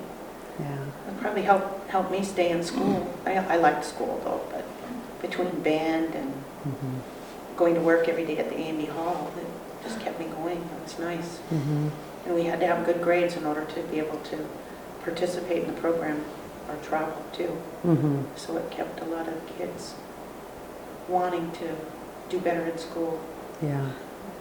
And they had tutors. There was always tutors available to help kids in anything. Yeah. It was even funded by IEA, Indian Education Program. Yeah. There were counselors, tutors. It was one-stop shopping center to help you along to get through school. Yeah, it's pretty incredible because I think you can absolutely credit that sort of shift to what you're seeing now with how much language revitalization has grown in the past 10 years, I would say. Even. You know, thinking about, you know, I'm from Metlakatla, but that's originally Tlingit-Ani, right? The Tsimshians are from Canada. But like, so I've lived on Tlingit-Ani my entire life, with few exceptions, going away to school and stuff, but I never heard the Tlingit language spoken here until about 5 or 6 years ago. Wow. You know, and like I remember being outside and hearing people speaking to each other in Tlingit and having this sort of like light bulb moment of like, oh my God, right? That's the first time I've heard that here. And even though it's sad to think about that, the history and the generation, because my mom, the same, you know, my grandma, she went to Haynes House, so she was one of like your parents raised with, you know, you don't speak the language. She grew up knowing it, but never taught my mom. I only ever heard her say a few words, so we, you know, it only takes one generation to lose it. Yeah. But yeah, now seeing, I'm hearing Tlingit all the time now, and that's really hopeful. And I think you can tie it back to like that start that you folks had, right? Where you're finally moving away from Being afraid. being afraid and ashamed. There was so much shame associated with being Indigenous, right? And it's just really, it's important to hear these like different generational perspectives, right? Because you can actually really see how these little shifts actually start to kind of shift. Catches on. Mm-hmm. Yeah, it's pretty neat. Their dad, Grandpa Tom Young, went to the 3rd grade at Sheldon Jackson, maybe the 3rd grade, and then he was a heck of a carpenter, boat builder. He would build stands, candle stands in the Russian church, our church, where they put the holy icons on. I used to ring the bells up there, and there's 4 flights of stairs to climb up to get to the top of the bell tower. And the bell tower was all, you sit on a big 2x12 in that bell tower, and the ropes were all spliced together. The little bells, the big bell, you know, they get bigger as you go around. So there were 3 bells in each hand, and 2 bells. The bigger bells were, you know, you sit on the 2x12, and so it's like playing the drums. Oh wow! It's, you know, you grab those, and told my grandpa once somebody cut the lines. He was so mad. He was in his 60s, 70s maybe. He climbed up there and he spliced all those lines back together. And he only went to the 3rd grade. Yeah. And then I think it was in the 70s or 80s, him and A.P. Johnson were asked to teach Tlingit at Sheldon Jackson when it was a college. And he just outright said, "You sons of bitches used to beat me for speaking my language. You can go to hell." I mean, he walked away from them. Yeah. He didn't want it. Yeah. And that's understandable. That's, you know. But from the 3rd grade, Yeah. he could do anything. Yeah. He could do anything. Rewire a house if he needed to, you know, put windows in. Grandma's windows were always birds. She'd sit by the window and sew her moccasins, and a bird would hit the window, and, you know, Yeah. either the uncles or grandpa would, you know, go grab another window, put it in. Almost every year a window would break from the birds. She said it was the elderberries fermenting. They'd get kawashu. The birds got drunk and they'd run into her window all the time. But grandpa knew how to do anything, just with a 3rd grade education. Yeah. It's pretty smart. Yeah. Did he have, I know this is it's really amazing how, like, because I've talked to other people whose parents, you know, like, went only for a couple of years, and they had beautiful handwriting. Yes. Yeah. Yes. And pen and punctuation and yes. Yes. Cursive was perfect. Kids don't know how to write anymore. I work at the eye clinic. A 20-some-year-old came in, you know, you have to sign the little iPad with your finger or a little pen when you receive your prescription. And she said, "Yeah, you just need to sign here." And she said, "I don't know how to write cursive." And, oh my gosh. Yeah, This was a couple months ago. They don't teach it anymore. No, Mhm. and even my grandkids knew how, they're still teenagers, but they like to learn. Mhm. And I'm so surprised they don't teach it anymore. Yeah. But my grandpa and grandma had beautiful, beautiful handwriting. Yeah, my mom was the same too. She actually went to Sheldon Jackson in high school. I think she Oh, had to wow. go for she went for 2 years, I think. Wow. But yeah, she has still perfect penmanship. They never could get me to write perfectly, but my mom had the most beautiful penmanship. Yeah. Not me, I write like my attitude. No, but Mom knows how to raven's tail weave and Mhm. make baskets and anything. So look at a picture and know how to make it Yeah. too. Probably inherited that from Grandpa. He'd look at something and be able to build it. Yeah. Stairs. I think what kind of upsets me about weaving and carving and everything, anymore they do it to sell, do it for profit. Every time I make something, I give it away. I get more out of giving it away than selling it. I feel like I'm cheating somebody if I take money from them. I won't do it. Yeah. I made a robe and it was still, I was taking it off the frame and my youngest son said, "I'm taking that home." And I said, "Oh, all right." And then the other boy said, "Is that all we had to say?" I don't Can you see me telling Charlie Lang no? Yeah. So he has it at home. So where did you, is it Chilkat or Ravenstail? Raven's Tail. Yeah. Where did you learn Ravenstail? I went to Canada with my cousin Alice. We went to Cheryl Samuels, had a workshop there. So spent a couple of weeks there and learned how to weave. Mm-hmm. It was good. Yeah. I felt like I knew how to do it already, Yeah. but I was too lazy to learn how to spin it and start from scratch. Yeah. I never learned that part. The thigh spinning. Yeah. Yeah. And my dad's mom was a Chilkat weaver, Yeah. so it's really hard, but it's good. I like it because if you don't have the right attitude, you can't do it. Yeah. It won't let you. You can't be in a bad mood. Yeah, my uncle was telling me he used to watch my grandmother. He said the damn thing looked like it was alive when she was weaving. He was telling me about his wife and daughter went out to the park to learn how to Chilkat weave. And he said they got all kind of fancy measuring tools, and he said your grandma should use her fingers, measure things with her fingers, and go through and he'd knock out a robe in no time. But that's See it just the way old dancing people are. while she was He says the weaving. damn thing looked like it was alive when she was going. They're dancing. So what was your dad's mom's name? Frances Young.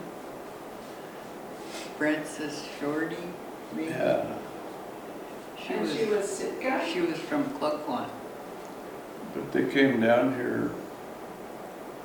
Well, my dad was born in 1906, so it must have been around the turn of the century when my grandma moved here. But they never told, my old man never told us what happened to our grandpa, why she moved down here. That she married into the Joseph family. Charlie Joseph? And his mom, his wife, Annie, Uh-huh. our grandma was married into their father, Wow. John Young, I think.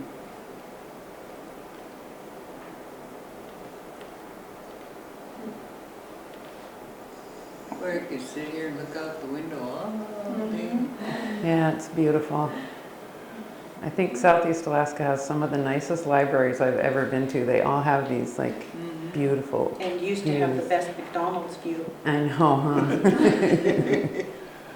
Yeah, this one guy that I was able to work with is tried to teach me more about the language and how we speak to our opposites. He said that it's sad that there's so many people teaching the language, and you got people that are speaking it, but all they're saying is words. There's times and places to say things and do things. And he said that's all part of the language. But he helped me to learn how to get up and speak to our opposites. And it makes a difference. I noticed that at a party in Hoona, I was getting up and talking to my grandpa's people. And they were reacting to things I was saying. Because that's a good thing about being over there at parties. There's still enough old people there to appreciate what's going on. But don't get me started on that stuff. I'll be throwing things out the window. So how do you think life in Sitka, or your lives in Sitka, has changed since when you were kids? And it'd be nice if each of you answered that. Maybe the biggest change you've seen here. The one that stands My out. biggest,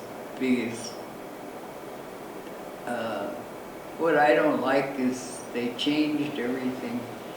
We used to be able to walk down the street with, and now they've got canneries, and Scotty's got a old garbage dump there and all this other stuff. There was nothing there. It was just beautiful. There was no boat harbor, no A&B harbor, or the Thompson Harbor and all those places. And they just tore everything up. Yeah. And then there's nobody really left, Everybody's gone. Yeah. One good memory I had walking down the street, I was by the Andrew Hope's shop. I was walking down the middle of the road, and Walter Gray was walking in front of me, and he was smoking a cigarette. And he threw it on the ground, and I thought, So I looked around, and I didn't see anybody. So I picked it up, and I took a puff, and then I heard, "What do you think you're doing?" Here it was my dad. Can't get away with nothing, I don't huh? know where he came from, probably Andrew Hope's shop, but I threw it down. I don't know what happened to me, but I thought, oh, wow, a cigarette. Picked it up and I got caught. I haven't lived in Sitka for, just a couple of years now, but I was gone 40 years after high school. Mm-hmm. And coming back, I always visited, but Yeah. not lived here. So coming back here, don't see any elders anymore. I used to see Grandma Mary Marks walking to bingo at the A&B Hall. I used to see Charlie and Annie Joseph walking to the A&B Hall to teach Mm-hmm. with the Indian Education Program. We don't see any elders walking anymore. It's kind of sad. Yeah. That's the biggest thing I noticed after not living here for so long. Mm-hmm. Everybody's gone. And she's never seen eagles all the time she was gone. I see eagles every day now. Yeah. So do you live back in Sitka now? Yeah, Yeah. How long have you been back? I think almost 3 years. Yeah. Yeah. I was in Arkansas by my daughter for a couple of years, and then decided it might be nice. There's a couple jobs at the hospital. Tired of being an accountant, Yeah. and it was just perfect timing. Yeah. Yeah. Is it good to, do you feel overall like it's good to be back? Yeah, it's real good to be back. Yeah. Mm-hmm. Yeah. I don't recognize anybody. All our classmates are bald. And I'm, who are you? Yeah. It's been too long since I've seen a lot of people. Mhm. You have no hair. Yeah. What about you, Ed? What do you think what is the biggest change you've seen since you were growing up here as a kid? Well, I feel about the same way because after I was 18 years old and I went to work on tugboats, we'd be gone a lot. And after a few years of working on the tug, I'd come to town and used to see all the old people around. And come back again and there's more of them missing, and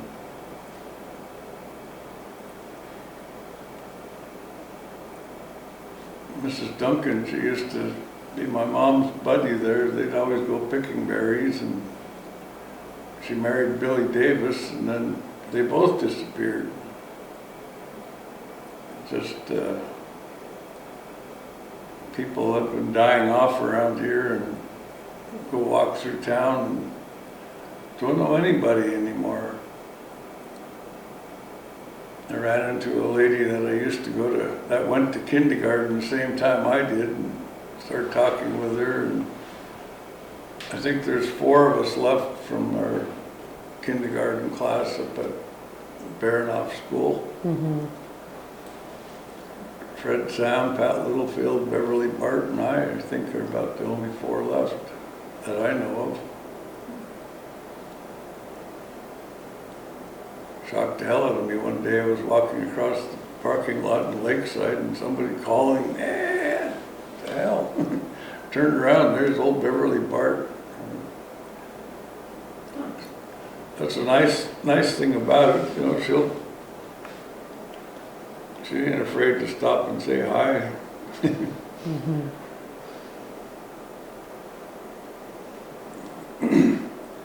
But yeah, it's just,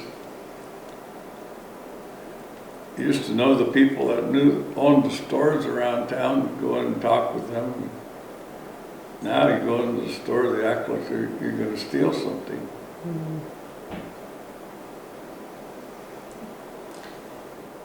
Well, on the other side of that, I guess, and again, it'd be nice if each of you answered this.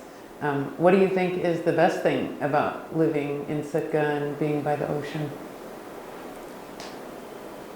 You miss it when you're not around it.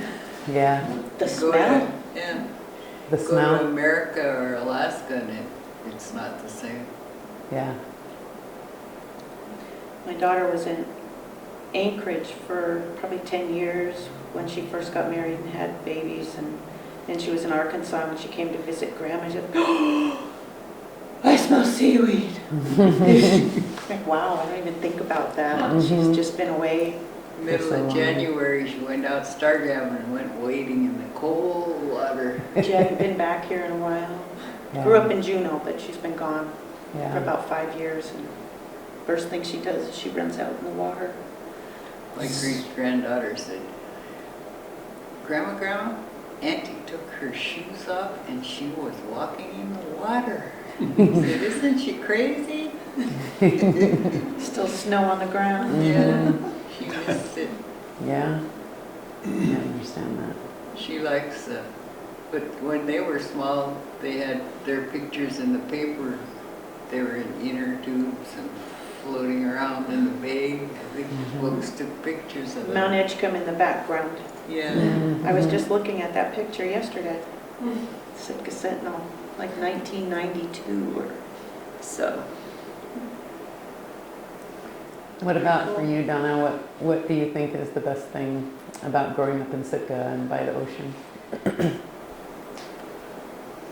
I think there's still fish around here. It's harder to find them, but there's still a few. I think one of my best memories on working in the tugboats, we were going down towards we were in the south end of Chatham Straits, and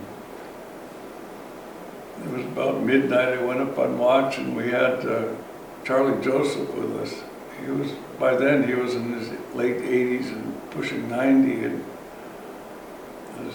his radar was on, and I knew where we were just by looking around. And I was wondering, because Grandpa Charlie had the wheel, and I was relieving him for the night, and I said, gosh, I wonder if he knows where we're at. And we ran for about half an hour, and this one light blinked on the left-hand side, and he looked over there, Washington Bay light. He knows where we are. I know where we are. He's an old man, 90 years old, but he knew exactly where we were. Yeah. And that was a good memory for me. Because I can do that now. My brother Mick, 2 years after me, was telling me a story that when he would go fishing with Grandpa Tom, he would be up on the wheel, at the wheel with him, and he'd say, don't just watch ahead of you. You turn around and you look behind you too. And that way when, you're learning all the rocks, and then you'll know on the way back where you were. It was pretty smart. Yeah. Pretty smart for somebody who just went to the 3rd grade. Yeah. I thought, and always knowing, there's Cross Mountain, there's Canasty Hit, or there's just little landmarks. Taught him how to watch for things like that. I thought that was pretty cool. Never thought of that. Yeah. Where the rocks are. Yeah, I never, because, he didn't let us out on his boat except to pick berries. But I thought, wow, that's really smart. Just follow the shore, and took a look behind you, see where you were. Yeah, I think fewer people are getting that type of landscape education because they use the charts now. Yeah. So they're not using the visual markers to... Or even Uncle Buddy Lang told my brother Mick, he would just watch the stars. They were going down to Seattle, and he'd teach him how to navigate. watch the stars, watch the islands. Yeah, pretty cool. And he was a merchant marine, right? Got sunk 2 or 3 times in the Atlantic during the war. Wow. The stars are different up here. Yeah. Just being in Arkansas by my daughter for a couple of years, I'd look up and I'd think, I have no idea where I am. Yeah. I don't see the Big Dipper. I always looked, but then coming back home, it's kind of cool. Yeah. Go back to Totem Park. There's nowhere like Totem Park. Pick berries or fish or whatever.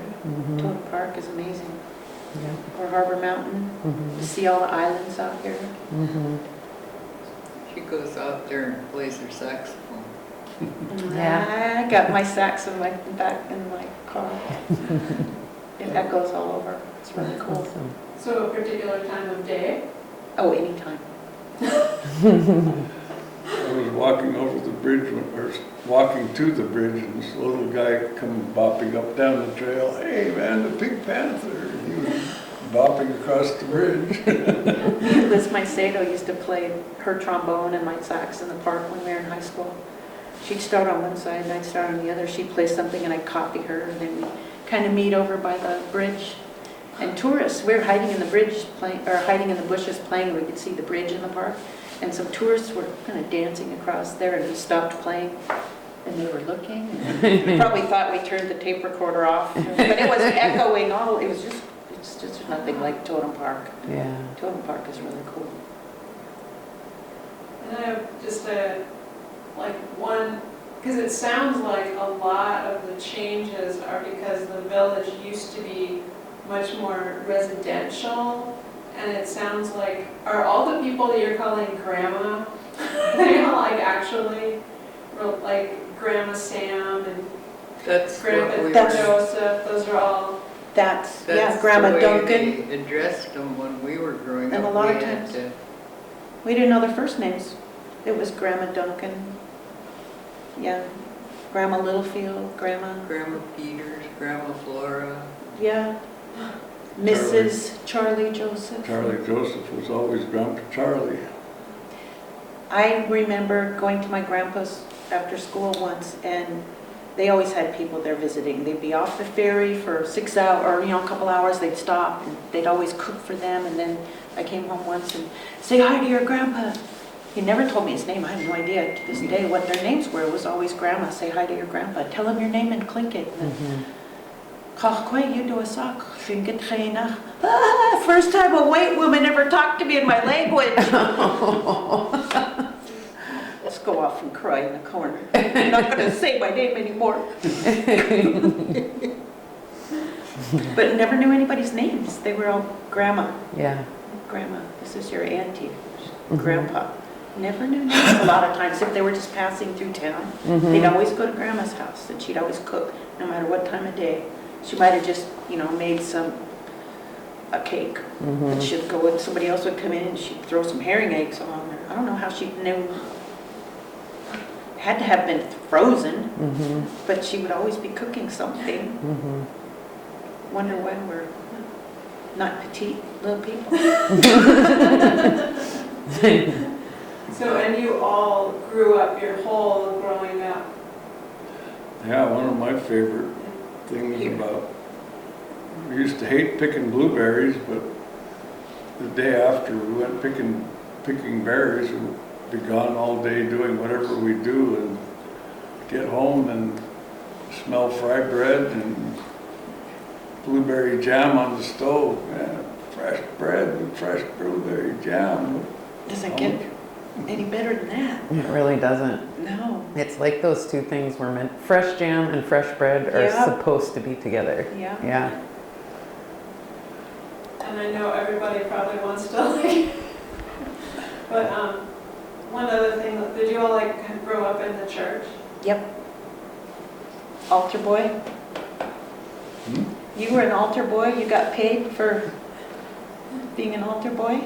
Never got paid. Oh, I thought, maybe that was Jim. I thought they got a nickel every time they served in the altar. I can't remember.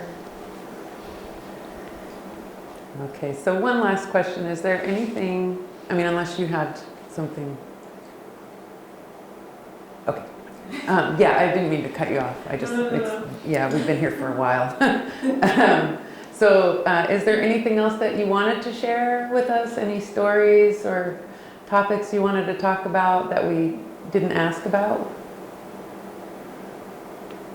No. I've talked more in the last hour than I have in the last year. 5 years.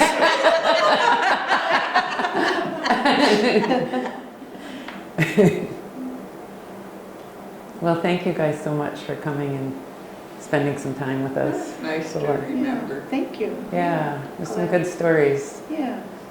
And it's interesting because your stories parallel stories that my aunties used to talk about, right? I can Relate. Yeah, I can relate a lot. I used to love listening to my aunties sit and tell And they'd stories laugh. and just laugh They're and always laugh laughing. and talk about the crazy things they did when they were kids. And so this reminded me a little bit of that. So it's been really nice. When I worked at the hospital, I used to cook. My cousin Alice worked with me, and they had those little bus stops over there, and we used to be able to go outside, sit outside and smoke. Uh-huh. So we'd sit out there, and then Frank Okert was the minister or something. Chaplain. He'd sit there with his pipe and visit with us, and we'd tell stories, and we'd be laughing, and pretty soon this lady Feather, she'd come in there, and just four of us would be sitting there. We'd be just howling, telling stories. Is she a nurse?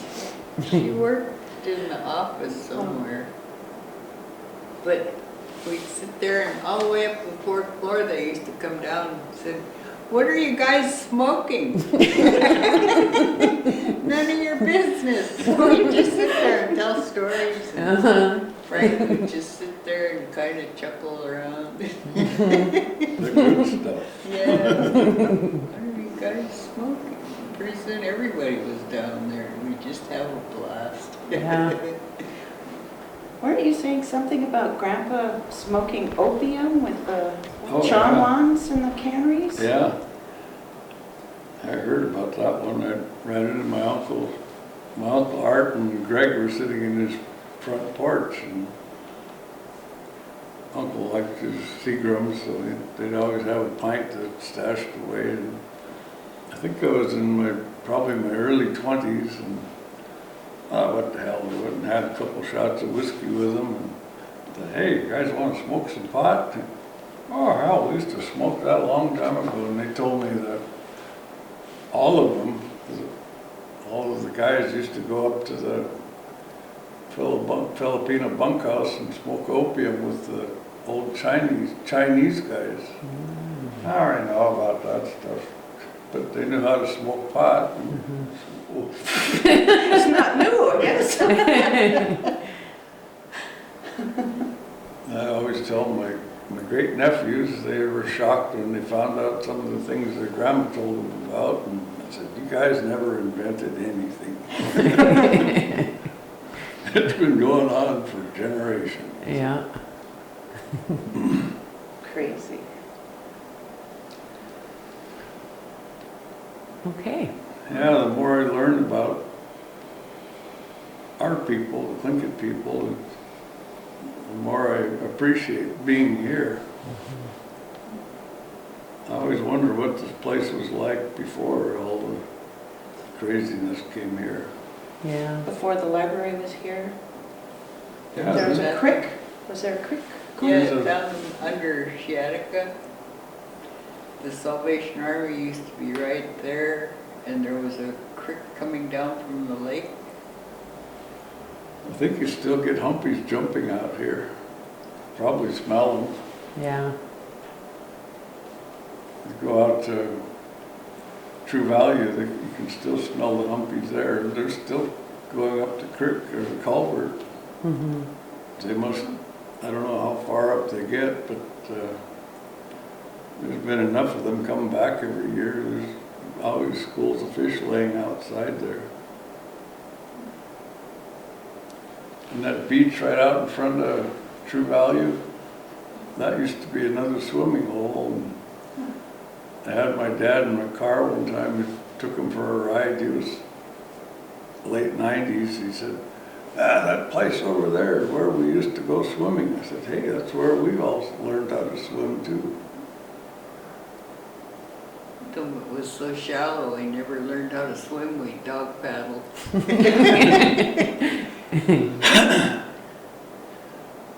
Yeah, it used to be the turnaround where the airplanes came up, and the ramp, we all figured out we dog paddling around on the ramp, and then there's a drop off right by it, and dog paddle off the edge and start swimming. Mm-hmm. That's how a lot of us learned how to swim. Yeah. And then we'd start swimming on the docks, and the older guys would come running down there and throw everybody overboard. So swim or drown. Yeah. Getting foggy. Yeah. It looks like some weather's moving in.